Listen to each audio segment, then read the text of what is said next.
Hey, it's Ryan here. I just did an unboxing of my Kickstarter pledge package for World at War 85 Storming the Gap and all the expansions and extra material that came along out of that Kickstarter. Very impressive, great quality, lots of content there, lots of pieces. Excited to open it up. Anyway, on the left here is a solo assistant, which for Nations at War, which I don't have, and World at War 85, which just came out. And open that up in that unboxing video. And also to the right, we have Lock and Load Tactical Solo for their Lock and Load Tactical series of games. And I believe these systems are intended to do identical things with their respective parent game system. So I have used the Lock and Load Tactical Solo a little bit before. I've played that series of games, probably mostly as each solitaire, as each side as best I can against one another. But I have incorporated the artificial enemy opponent from Tactical Solo. A little bit more overhead, but I found that it flows smooth and it provides a good game experience. Once I was familiar with how it worked, it gave me a good game experience. Don't know the rules yet to World at War, and so I can't comment on this, but I thought I would do kind of a side-by-side comparison of what's in the boxes. So they are the same size.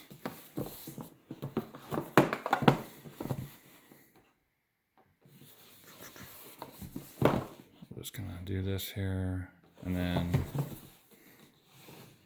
sorry, there's the back.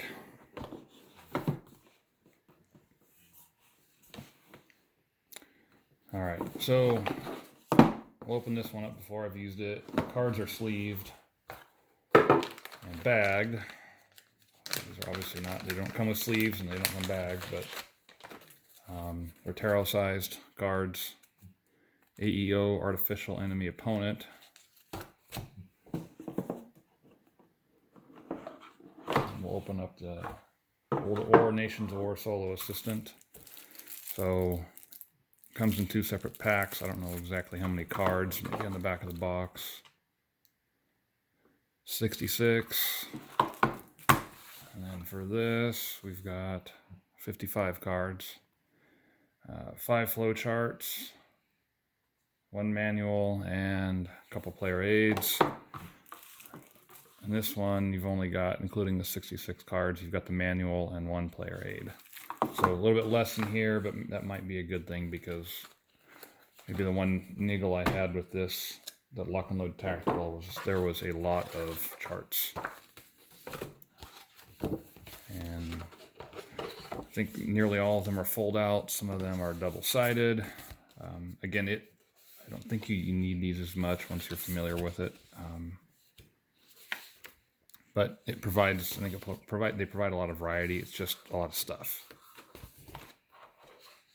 Here would be a reference.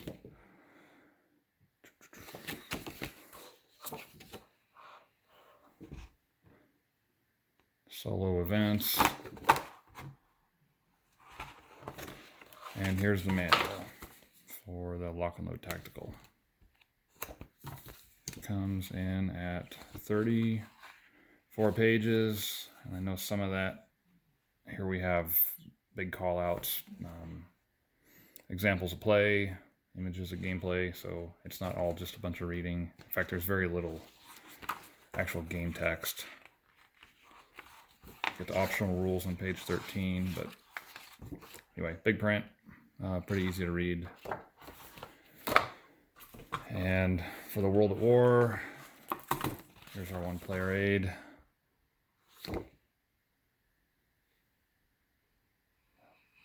So we had a bunch of flowcharts for this in the Lock and Load Tactical, but your behavior table here is limited to one side of one document, 8.5 by 11 inches. Rules for the World War 85 Nations at War Solo Assistant. Looks like a very similar format and layout.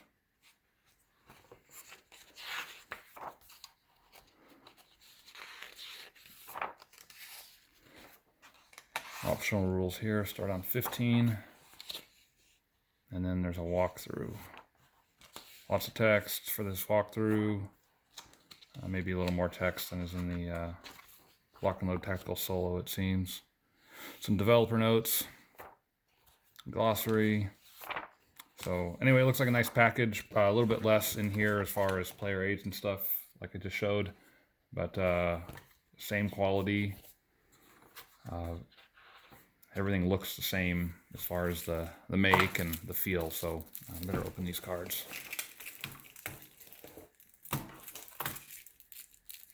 Open the deck anyway. Oh, I need that. Good, so I can put these right back in. So there's number 66. Anyway.